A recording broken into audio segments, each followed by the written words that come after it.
하나님의 궤 두 번째 시간입니다. 하나님의 궤 안에 세 가지 중요한 유물이 있다고 말씀을 드렸어요. 지난주에 함께 나눴던 두 돌판, 그리고 만나 항아리, 그리고 또 한 가지가 뭐예요? 아론의 쌍난 지팡이. 오늘은 이 세 가지 중에 두 번째 만나 항아리를 여러분들과 함께 나누도록 하겠습니다. 만나 항아리는 좀 정확하게 말하면 만나가 든 금 항아리를 가리킵니다. 히브리서 9장 4절에 보면 만나를 담은 금 항아리 이렇게 말을 했거든요. 금으로 된 항아리입니다. 이 항아리 크기가 요즘 금값이 비싸다 보니까 궁금해하는 분들이 있는데요. 오늘 보면 33절을 보시면 만나 한 오멜을 항아리에 담아서, 금 항아리에 담아서 언약궤 안에 넣어놔라, 그렇게 말씀을 하셨거든요. 이 한 오멜, 오멜이라는 말이 보리 한 묶음이라는 뜻입니다. 사진을 한번 보시면 2.2리터 정도가 되고요. 우리나라 기준으로 하면 한 돼 아시죠? 쌀, 보리 한 돼, 그리고 한 두옵 정도, 한 돼 두옵 정도의 양이 한 오멜입니다. 자, 그러니까 우리 그 다음 사진을 한번 보시면 아마 항아리가 이렇게 생기질 않았을까. 이거 노수로 만든 요강이에요. 근데 이 요강 안에 한 돼하고 한 두옵 정도 양이 들어가요. 그래서 금 항아리니까 이게 금은 아닐지라도 이런 크기, 이런 형태의 항아리에다가 만나를 담아서 언약궤 안에 보관했을 것 것이다. 여러분 아마 짐작하시면 될 것 같습니다. 자, 그러면 하나님께서는 왜 이 만나 항아리를 언약궤 속에 보관해서 간직하라고 하셨을까? 그 이유가 32절에 나오는데, 자, 한번 보시면 모세가 이르되 여호와께서 이같이 명령하시기를 이것을 오멜에 채워서 너희의 누구를 위해서? 대대 후손을 위해서 간수해라. 그러니까 후손들을 위해서, 자손들을 위해서, 다음 세대를 위해서 간수하라고 한 겁니다. 이 만나가 든 항아리를 통해서 우리의 자손들에게 가르쳐야 될 교훈이 있다는 거예요. 교육시켜야 될 목적으로 이렇게 간수하라고 하신 겁니다. 울산에 가면 현대중공업이 있는데 그 안에 정주영 기념관이 있습니다. 이 기념관 안에요, 구두 세 켤레가 간수가 되어 있다 그래요. 전시가 되어 있다 그럽니다. 그런데 이 구두를 보면 누가 보더라도 정주영 회장 구두구나, 금방 알아차린대요. 두 가지 이유 때문인데, 첫째는 정주영 회장의 발이 295mm나 된대요. 그러니까 요즘 우리 젊은 친구들이 발이 큽니다만 옛날에 그 세대에 그저 300mm에 가까운 발을 가진 사람들이 잘 없었거든요. 그러니까 기성 구두가 안 맞아서 정주영 회장은 꼭 신발을 맞추어서 주문 제작해서 만들었다고 하는데, 그 크기를 보면 이거 정 회장님 신발이구나 알 수 있고요. 또 한 가지는 이 세 개 전시되어 있는 구두가 하나같이 얼마나 낡았는지, 모두 다 10년 이상 지난 구두들입니다. 이게 실제로 전시되어 있는 구두 사진인데 밑창을 몇 번이나 갈았는지, 뒷굽을 몇 번이나 교체를 했는지 모를 정도로, 그리고 가죽들이요 여기저기 다 뜯어져서 거치고 아니고 간에 다 해졌어요. 근데 여러분, 쓰레기통에 버려도 이상하지 않을 것 같은 이 구두를 왜 기념관에 그렇게 전시를 해두었을까요? 그 이유는 분명합니다. 세계적인 재벌이면서도 놀라울 만큼 검소했던 우리 정주영 회장의 정신을 후대가 좀 간직해야 되지 않겠나, 이런 마음으로 아마 보관을 했을 거예요. 하나님께서 후손들을 위해서 만나 항아리를 간수해라 말씀하신 이유도 이와 같습니다. 지금 광야 생활을 하고 있을 때는 이스라엘 백성들이 날마다 만나가 내립니다. 그걸 봐요. 그리고 그 만나를 먹었어요. 하지만 후손들은 이제 가나안 땅에 들어가서 살게 될 텐데, 그때부터는 만나가 어떻게 생겼는지, 만나의 맛이 어떤지 아무것도 몰라요. 그 후손들에게 광야 40년 동안 하나님께서 먹이셨던 그 만나를 잘 간수해서 이 자손들에게 가르쳐야 될 중요한 영적 교훈이 있기 때문에 간수하라고 하신 겁니다. 자, 그러면 후손들에게 무엇을 하나님께서는 가르쳐 주시려고 하셨을까? 제가 오늘 본문이 출애굽기 16장을 읽다 보니까 세 가지 키워드가 있더라고요. 자, 저를 한번 따라서 해보십시오. 원망, 또 한 가지는 시험, 또 한 가지는 관계. 이 세 가지를 위해서. 다시 한번. 원망, 두 번째는 뭐예요? 시험, 세 번째는 뭐예요? 관계, 이 세 가지를 위해서 하나님께서 만나 항아리를 언약궤 속에 보관하라고 하셨습니다. 한 가지씩 한번 생각해 보겠습니다. 여러분, 출애굽기 16장을 우리 보통 만나장이라고 합니다. 왜냐하면 이 내용 안에 전부 다 만나에 대한 기록이거든요. 그런데 정작 출애굽기 16장 전체를 읽어보면 만나라는 단어는 딱 4번 나와요. 하지만 7번이나 나오는 단어가 하나가 있어요. 그 단어가 바로 뭐냐면 원망이라는 단어입니다. 출애굽기 16장 2절을 한번 보시면, 자, 우리 이스라엘 백성들이 광야에서 모세와 아론을 향해 뭐라고 합니까? 원망합니다. 7절을 한번 보실까요? 한번 시작한 원망은 계속해서 터져나와서 원망하고 또 원망합니다. 이어지는 8절도 한번 보십시오. 또 원망하고 또 원망합니다. 그러니까 우리 출애굽기 16장 말씀은 만나장이 아니라 좀 엄밀하게 말하면 원망장이라고 말해도 과언이 아닐 만큼 온통 원망하는 내용으로 가득 채워져 있습니다. 그럼 이스라엘 백성들이 왜 원망을 했을까?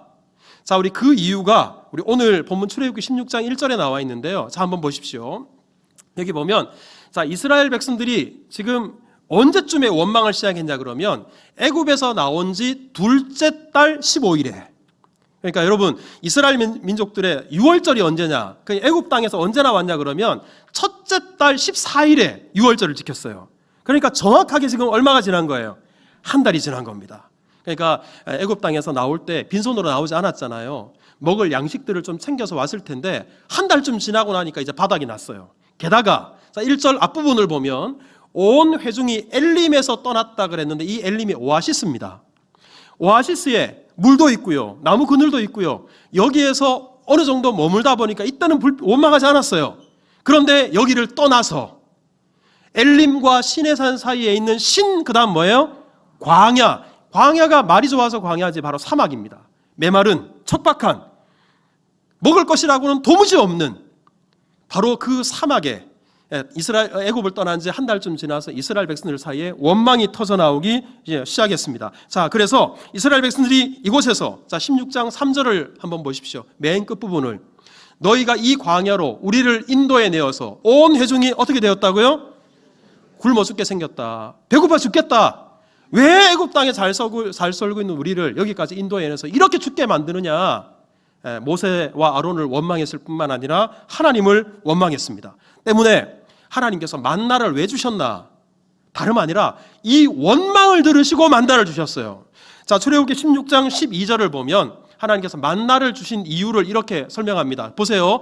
중간에 아침에는 떡으로 배가 부르게 될 것이다 라는 이 떡이 만나예요. 근데 이 만나를 하나님이 왜 주셨나?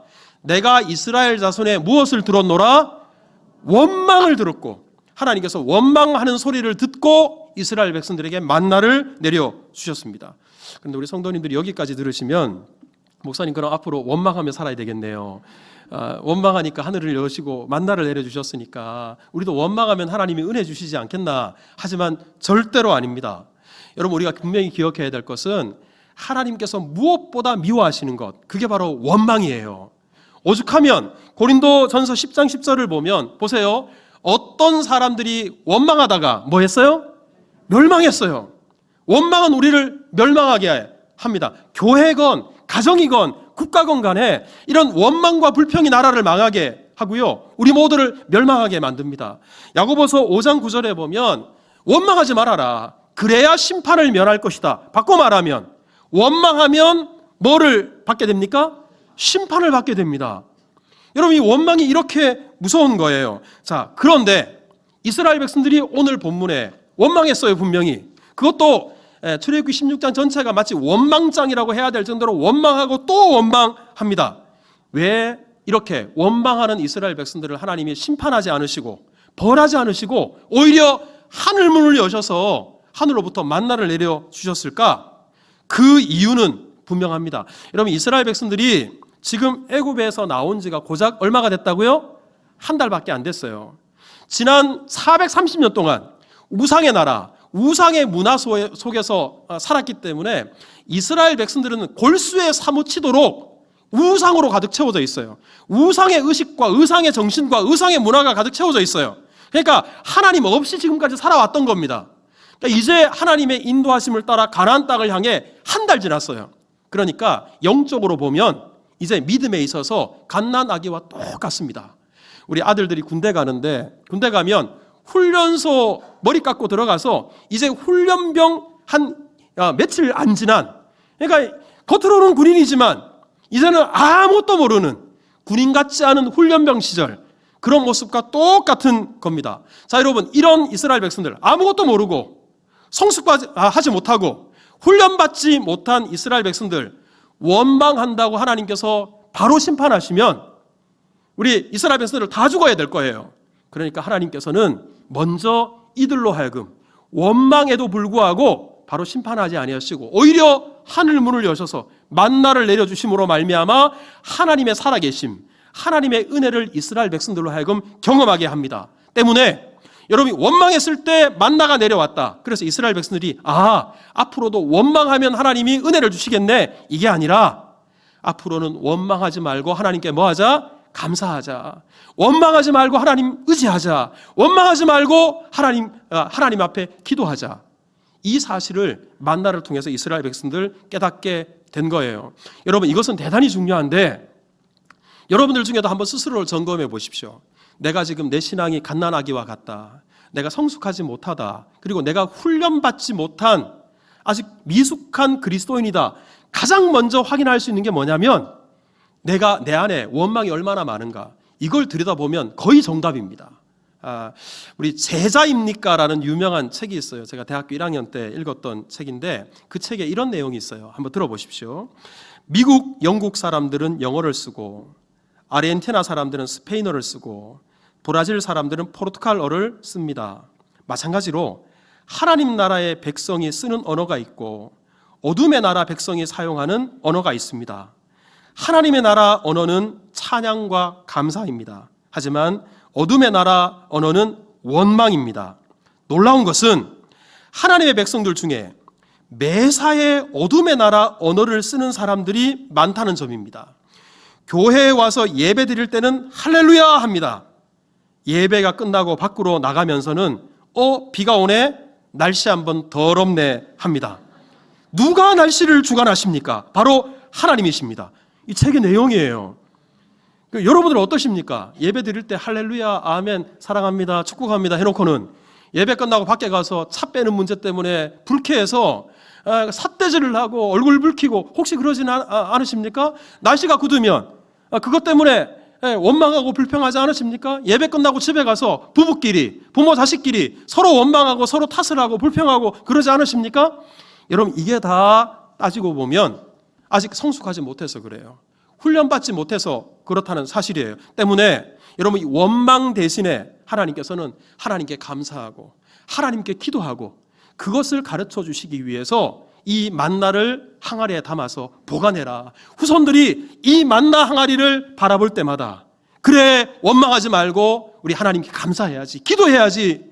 원망하는 소리를 들으신 하나님께서 우리의 기도 소리를 얼마나 잘 들으실까, 이 영적 교훈을 주시기 위해서 만나 항아리에 담아 놓으신 겁니다. 때문에 사랑하는 성도 여러분, 나도 모르게 원망이 튀어나오고 불평이 튀어나올 때마다 지금 이 시대는 없지만 여러분들 마음속에 영적인 눈으로 여러분 눈앞에 만나 항아리를 딱 두시고 보십시오. 그리고 그 만나 항아리를 보면서 따라서 합시다. 원망하지 말고 감사하자. 다시 한번, 원망하지 말고 기도하자. 이렇게 성숙해져가는 은혜가 있기를 축복합니다. 자, 두 번째 키워드는 시험입니다. 옛날에 어떤 분이 저한테 실제로 이런 질문을 한 적이 있어요. 목사님, 하나님의 백성들이 먹을 것이 없다고 원망하기 전에 하나님이 먼저 미리 만나를 주시면 좋았잖아요. 꼭 이스라엘 백성들이 한 달 동안이나 배가 고프고 난 후에 원망을 듣고 난 이후에 만나를 주시는, 하나님 꼭 심술장이 같아요. 어떤 분이 이렇게 그냥 웃으면서 저한테 질문한 적이 있습니다. 그런데 여러분, 하나님께서 이렇게 한 달이 지나고 나서 또 이스라엘 백성들이 배가 고팠던 시기에 만나를 주신 이유가 있어요. 만나를 주신 목적 중에 하나가 출애굽기 16장 4절에 나오는데요. 자, 우리 4절 한번 볼까요? 자, 우리 같이 한번 읽읍시다. 시작. 그때 여호와께서 모세에게 이르시되 보라, 내가 너희를 위하여 하늘에서 양식을 비같이 내리리니 백성이 나가서 일용할 것을 날마다 거둘 것이라. 이같이 하여 그들이 내 율법을 준행하나 아니하나 내가 뭐 하리라? 시험하리라. 바꿔 말하면 하나님께서 만나를 이스라엘 백성들에게 주셔서 이 만나를 통해서 이스라엘 백성들을 시험하시려고 하셨다는 거예요. 근데 여러분, 사탄의 시험과 하나님의 시험이 다르다는 사실을 아시죠? 사탄의 시험은 우리를 허물어뜨리기 위해서, 무너뜨리기 위해서 시험합니다. 그래서 사탄의 시험은 유혹이에요. 하지만 하나님의 시험은 우리를 연단시킵니다. 우리를 훈련시키기 위한 목적이 있어요. 그래서 하나님의 시험은 바꿔 말하면 훈련입니다. 그러니까 지금 하나님께서 내가 너희를 시험하리라, 즉 내가 너희를 훈련시켜야 되기 때문에 만나는 다름 아니라 이 훈련의 목적으로 하나님이 주셨다라는 겁니다. 우리 하나님께서 이스라엘 백성들을 훈련시키시려고 만나를 통해 주신 시험이 크게 세 가지예요. 자, 우리 16절을 한번 보시면, 자, 먼저 아침에 만나가 우리 들판에 자욱히 내려앉았어요. 이때 그 많은 만나를 얼마만큼만 거두어야 되냐 그러면 너희 각 사람은 얼마만큼만? 먹을 만큼만. 여러분, 이 한 사람이 하루에 먹을 만큼이 바로 한 오멜이에요. 그러니까 1인분 하루치 양식을 언약궤 금 항아리 속에 담아서 보관하라 하셨던 겁니다. 그러니까 여러분, 이거 바꿔 말하면 지금 배고픈 이스라엘 백성들 들판에 나가면 그 쌓여있는 만나를 보면서 어떤 마음이 들까요? 욕심이 들겠죠. 조금이라도 더 많이 거두려고 피 터지게 싸우려고 하지 않겠어요? 하지만 욕심 부리지 말아라. 너희 먹을 만큼만 담아가지고 와라. 이게 첫 번째 시험입니다. 자, 두 번째는 19절인데요. 자, 19절을 보면, 자, 이렇게 거두어온 음식을 그 다음날 아침까지 남겨두지 말아라. 여러분들 중에 그런 생각 하시는 분들이 있잖아요. 만나를 거두는 일을 이거 꼭 매일 해야 돼? 오늘 하루 잔뜩 일주일치를 모아다 갖다 쌓아 놓으면 그러면 내일 안 나가도 되잖아. 아니면 한 달치를 모아 놓으면 날마다 안 나가도 되잖아. 이렇게 생각할 수 있잖아요. 하지만 하나님께서는 말씀하십니다. 만나를 주시는 것은 하나님이지만 그것을 거두는 사람은 사람이에요. 은혜를 주시는 것은 하나님이시지만 그 은혜를 내가 경험하기 위해서는 내가 가서 일해야 돼요. 내가 수고해야 돼요. 이게 두 번째 시험입니다. 자, 우리 세 번째, 우리 22절을 한번 보시면, 여섯째 날에는 매일 원래는 한 호멜을 거둬야 되는데 갑절, 그러니까 두 호멜씩 하나님이 거두라고 하셨습니다. 자, 여러분, 여섯째 날에 왜 두 호멜을 거두라고 하셨을까요? 그 다음 날이 안식일이기 때문에. 안식일은 일하면 안 되잖아요. 들에 나가서 만나를 거두면 안 되잖아요. 자, 그래서 이날만큼은 두 호멜씩 거두는데요. 원래는 이 만나를 거뒀다가 그 다음 날 아침까지 놔두면 다 썩어요. 벌레가 생겨요. 하지만 안식일만큼은 이것이 특별히 방부제를 뿌린 것도 아닌데 그 다음 날까지 가도 썩지도 않고 벌레가 생기지도 않아요. 그러니까 이스라엘 백성들은 이 광야 40년 동안 날마다 기적을 경험하는 거예요. 매일 아침마다 하나님께서 만나를 내리시는 그 기적을 경험하고요. 또 안식일마다 원래는 썩어야 되는데 썩지 않는 놀라운 기적을 경험하게 되는 겁니다. 자, 이 세 가지 시험, 과연 이스라엘 백성들이 이 세 가지 시험을 잘 통과했을까요? 유감스럽게도 그렇지 못했습니다. 자, 여러분 20절을 보시면 아예 이렇게 시작해요. 그들이 모세에게 뭐 하지 않고 순종하지 않고, 더러는 다 그런 것은 아니어도 더러는 아침까지 남겨둡니다. 여러분, 아침까지 왜 남겨뒀을까요? 욕심 부려서 자기 목 한 호멜만 거둬야 되는데 더 많이 거둔 거예요. 그러니까 더 많이 거두니까 그날 다 못 먹고 또 그 다음 날까지 남겨두게 되는 겁니다. 이 구절을 통해서 우리 이스라엘 백성은 두 가지 시험을 다 어기게 됩니다. 뿐만 아니라 27절에 한번 보십시오. 일곱째 날에, 즉 안식일에 하나님이 밖에 나가지 말라 그랬잖아요. 만나 거두러 가지 말라고 하셨잖아요. 그런데도 일곱째 날에 백성 중 어떤 사람들이 밖에 거두러 갑니다. 하나님의 말씀 따위는 안중에도 없는 겁니다. 그러니까 이스라엘 백성들은 이 세 가지 시험 어느 것도 통과하지 못했습니다. 때문에 만나 속에 들어있는 이 항아리를 통해서 후손들이 무엇을 깨닫게 되냐 그러면 바로 인간의 탐욕, 인간의 게으름, 그리고 인간의 불순종, 바로 인간의 죄를 깨닫게 되는 겁니다. 그러니까 후손들이 만나가 든 금 항아리를 보면서 신기하다 이게 아니고요. 그래, 탐욕을 버려야 돼. 그래, 열심히 일해야 돼. 그날 일용할 양식을 위해서 하나님의 은혜가 내 것이 되도록 하기 위해서 열심히 일해야 돼. 그리고 또 한 가지는 하나님께 순종해야 돼. 이 영적인 교훈을 주시기 위해서 담게 했다는 겁니다. 때문에 사랑하는 성도 여러분, 오늘 이 시대는 우리가 만나를 거두러 나가지는 않습니다. 하지만 그럼에도 불구하고 이 영적 가치들을 우리가 꼭 기억하셔야 돼요. 욕심 부리지 말고, 탐욕에 사로잡히지 말고, 일용할 양식을 주시는 하나님의 은혜에 감사할 줄 알아야 되고요. 필요 이상의 만나를 쌓아놓고 자기 속으로, 자기가 탐욕으로, 욕심으로 쌓아놓고는 미래를 위한 투자야, 미래를 위한 저축이야, 이렇게 치부하지도 말고 언제나 내게 주어진 그 몫을 따라 최선을 다해 성실하게 살아가라. 여러분, 이 중요한 가치를 우리가 깨달아야 됩니다.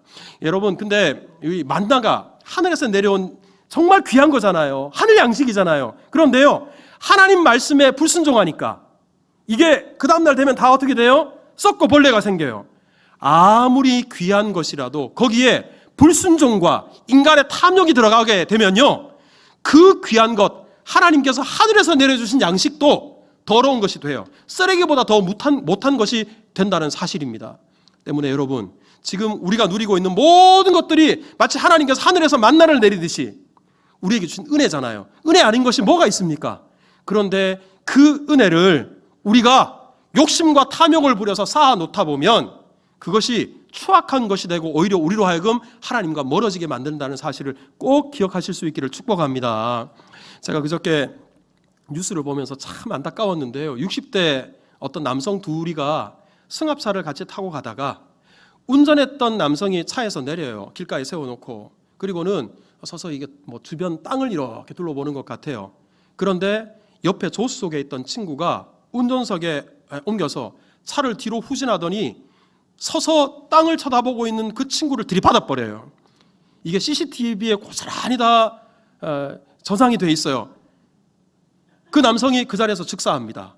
그리고는 이 사람이 차를 몰아서 길 건너편에 있는 전봇대를 들이받아서 사고사로 위장을 합니다. 하지만 그 장면이 제가 말씀드린 것처럼 고스란히 다 녹화가 됐어요.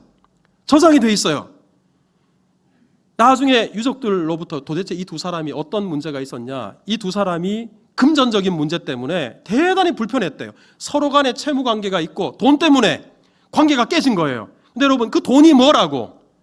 그 돈 때문에 60대면 얼마나 한참이잖아요. 우리 교회도 60대 청년들이 많으신데 한창인 분이 친구한테 그 자기가 죽는 줄도 모르고 차에 치여서 그 자리에서 즉사를 하고, 그리고 그 친구를 죽인 그 사람 또한 자기 속은 후련했을지 모르겠으나 아마 평생 죽을 때까지 깜빵해서 감옥살이 해야 되지 않겠어요? 이 얼마나 어리석은 것인지. 여러분, 때문에 이 세상에 썩어질 것, 그것 쌓아놓고 하나님 대신 그것 쳐다보고 살지 말라. 바로 우리에게 이 만나를 통해서 이런 중요한 영적 교훈을 주고 있는 겁니다. 이런 사도 바울이 훗날 고린도 교회 성도들에게 만나를 가지고 영적으로 중요한 교훈을 하나 남기거든요. 고린도 후서 8장 14절을 여러분 한번 보세요. 같이 한번 읽읍시다. 시작. 이제 너희의 넉넉한 것으로 그들의 부족한 것을 보충함은 후에 그들의 넉넉한 것으로 너희의 부족한 것을 보충하여 균등하게 하려 함이라. 간단하게 말하면 좀 부한 사람들, 넉넉한 사람들은 그 손을 펴서 가난한 사람들을 좀 섬기고, 그리고 가난한 사람들은 우리 교회 안에서 그 섬김을 통해서 같이 넘치는 사람도 없고 모자란 사람도 없이 교회 안에서 서로 돌보는 교회를 이루어라, 이 말이에요. 그런데 이 말씀을 하면서 바로 이어지는 그 다음 절 15절을 한번 보십시오. 같이 읽겠습니다. 시작. 기록된 것 같이 많이 거둔 자도 남지 아니하였고 적게 거둔 자도 모자라지 아니하였느니라. 여러분, 이거 어디서 본 말씀 같지 않아요? 오늘 보면 출애굽기 16장에 나오는 말씀이에요. 만나를 통해서 주시는 교훈 중에 하나가 뭐냐 그러면 바로 나 혼자 내 배만 위해서 만나를 거두지 말고 이웃들 위해서, 다른 사람을 위해서 그 만나를 남겨놓고 또 그 만나를 이웃들을 위해 섬기라는 거예요. 여러분, 출애굽기 16절을 여러분 한번 보십시오. 16절에 이렇게 말씀합니다. 보세요. 어떤 사람이 들판에 나가서 매일 아침에 만나를 한 오멜씩 가져올 때, 그런데 각 사람이 그의 장막에 있는 자들을 위해서도 거두어라 그랬어요. 그러니까 자기 것도 거두지만 우리 장막 안에는 보면 연로하신 분들, 아니면 질병이 있거나 건강이 좋지 못해서 만나를 거두러 나갈 수 없는 사람들, 어린아이들, 이런저런 사정이 있는 사람들, 그 사람들을 위해서 건강한 사람이 밖에 나가서 자기 것뿐만 아니라 다른 사람들 것까지도 다 가지고 와서 그 사람들을 뭐 하라고요? 섬기라고. 이렇게 할 때 가진 사람도 넘쳐나지 않고 없는 사람들도 모자라지 않는 우리 하나님께서 이 만나를 통해서 서로 돌보고 사랑을 흘려보내라, 이렇게 말씀하신 겁니다. 때문에 여러분, 이 만나가 든 금 항아리를 이스라엘 백성들이 볼 때마다 욕심을 버리고 탐욕을 버리고 하나님의 생명을 흘려보내고 사랑을 흘려보내고 더불어 살아가는 것을 배우게 해라. 하나님께서 이 중요한 가치를 깨닫게 해주신 겁니다. 이제 후손들이 가나안 땅에 들어가게 될 거예요. 어떤 사람들은 아주 부유롭게 될 거예요. 하지만 그렇지 못한 사람들은 가난할 거예요. 이때마다 다 썩어져 버릴 것, 또 벌레가 생길 것, 거기에 마음 두지 말고 하나님의 이 말씀에 순종하고 성숙한 자답게 은혜와 사랑을 흘려보내는 사람이 되어야 된다. 이것을 깨우쳐 주시기 위해서 만나를 주신 겁니다. 여러분들의 만나는 무엇입니까? 하나님 알아봐야 되는데 쌓아놓은 만나를 쳐다보고 있지 않습니까? 그거 여러분 다 썩어요. 그러니 그 만나를 통해서도 하나님의 뜻을 이루고 성숙함을 이루는 우리 모두가 될 수 있기를 주님의 이름으로 축복합니다. 자, 우리 세 번째 한번 따라서 합시다. 관계. 자, 우리 만나가 구체적으로 무엇일까? 자, 우리 15절을 한번 보시면 우리 만나의 이름이 어떻게 해서 생겨났는지를 말씀해 주고 있는데, 자, 이스라엘 백성들이 그 다음날 들에 나가 봤더니 하늘에서 만나가 막 내려왔어요. 근데 이거 생전 처음 보는 거예요. 그러니까 서로 이게 뭐야? 이게 뭐야? 이게 뭐야? 그랬어요. 여기서 이것이 무엇이냐? 이것을 히브리어로 만후라고 합니다. 이 히브리어 만후를 헬라어로 바꾸면 한번 따라서 해보세요. 만나. 이 만나가 헬라어예요. 그래서 이 만나라는 뜻이 이것이 무엇이냐. 그래서 오늘 본문 31절에 보면 이스라엘 자손이 생전 처음 보는 거니까 처음 만나를 봤을 때 하도 희한해서 이게 뭐냐? 만후, 만나라고 했던 것을 기억하고 이름을 만나라고 정합니다. 원래는 만후라고 정했겠죠. 자, 이 만나로 정하고 생긴 것이 가시 같고 하얗고 맛은 꿀 섞은 과자 맛이 나는 것이 만나였다라고 말합니다. 자, 그런데 여러분, 이 만나는 하나님께서 하늘에서 내려주신 거예요. 4절을 한번 보시면 하늘에서 양식을 뭐와 같이? 비와 같이. 때문에 여러분, 만나는 이스라엘 백성들이 수고해서 노력해서 얻은 게 아니고요, 전적인 하나님의 은혜로 주신 선물과 같은 거예요. 여러분, 이렇게 만나는 하나님의 은혜입니다. 하나님은 먹이시는 분이시다. 이것을 이스라엘 백성들로 하여금 경험하게 하신 거예요. 자, 그런데 우리 신학 중에도 자유주의 신학자들이 있어요. 이 사람들이 이 만나에 대해서 아주 허무맹랑한 이야기를 하는 사람들을 봤는데, 이 사람들이 뭐라고 이야기를 하냐 그러면 시나이 반도에 풀들에 우리 사막에 피어나는 우리 들풀 중에 미나릿과 풀에 따르파 아발이라는 그런 식물이 있대요. 근데 이 식물에 진드기 같은 곤충들이 타닥타닥 붙어 있는데요. 이 곤충들이 이 풀에 빨대를 꽂고 수액을 빨아 먹어요. 그런 다음에 똥을 쌉니다. 이 똥을 싸놓으면 저녁에 되면 기온이 좀 떨어지겠죠? 그러면 이 똥이 색깔이 하얗게 변한대요. 근데 이 똥이 또 낮에 태양이 떠오르면 뜨거우니까 다 녹아서 사라져 버린대요. 이게 만나다. 하늘에서 내린 양식이 아니라 진드기 같은 곤충이 싸질러 놓은 똥이 바로 만나다라고 이 사람들이 이렇게 주장하는 사람들이 있어요. 자, 그렇다고 치십시다. 그럼 여러분, 우리 한번 인간적으로 생각해 보십시오. 이 진드기의 똥으로 이스라엘 백성들 200만 명이 몇 년 동안? 40년 동안 먹고 살 수 있었겠어요? 여러분, 그리고 이 만나를 이스라엘 백성이 먹을 때 처음에는 그냥 먹다가 나중에 구워 먹기도 하고 삶아 먹기도 했습니다.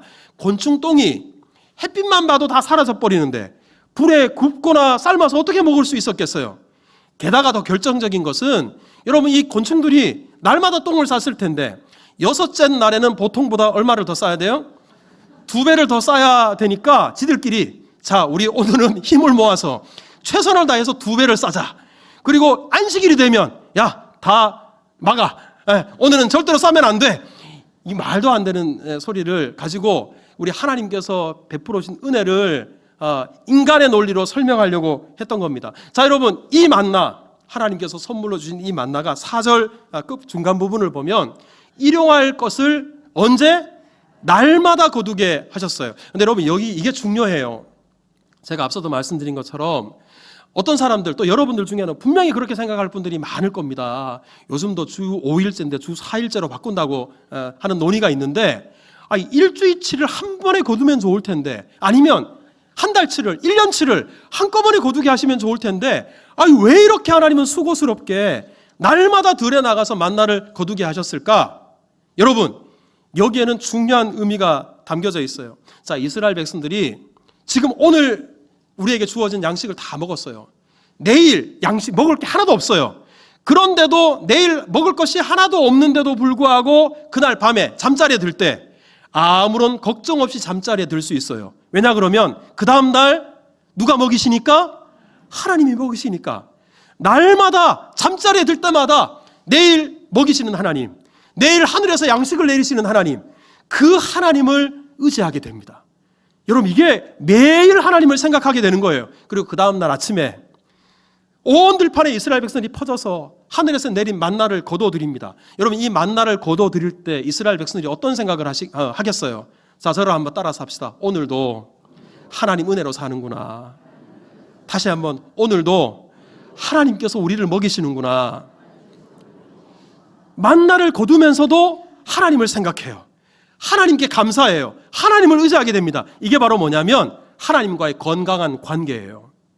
여러분 이 하나님과의 날마다 건강한 관계, 하나님과 이스라엘 백성들 사이에 막힘이 없는 이 건강한 관계를 유지할 수 있도록 하기 위해서 하나님께서는 매일 아침마다 들판에 나가서 만나를 거둠으로 하나님과 교제하게 하셨다는 사실입니다. 우리 더러 여러분들 중에 주기도문 기도 다른 내용은 다 이해가 되는데 이 부분은 나랑은 좀 상관없는 부분이에요 라고 생각하는 부분이 있어요. 그게 뭐냐면 오늘 우리에게 일용할 양식을 주시옵고. 자, 여러분들에게 묻겠습니다. 오늘 일용할 양식 없어서 걱정하시는 분 손 한번 들어보십시오.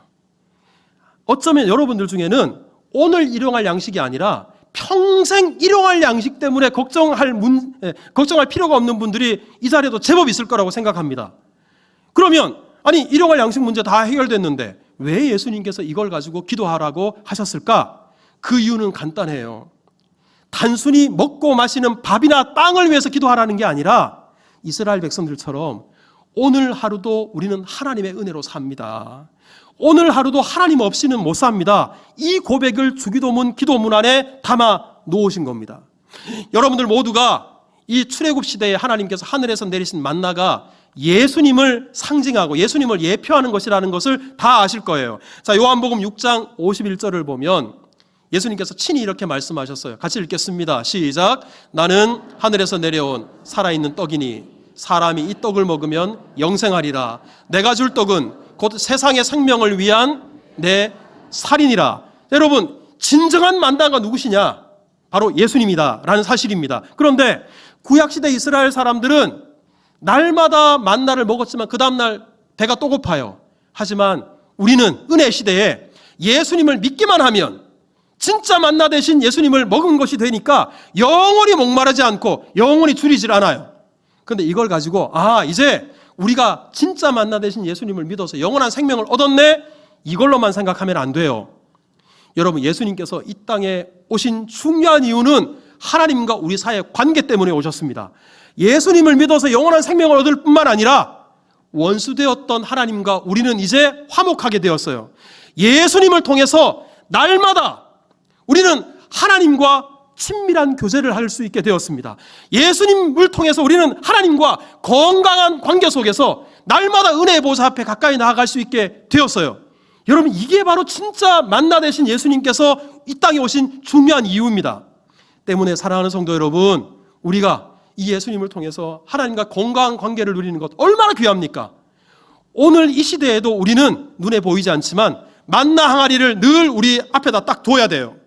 이걸 볼 때마다 하나님 아버지 오늘 하루도 하나님의 은혜로 삽니다. 하나님께서 우리를 먹여주십니다. 하나님 없이는 못 삽니다.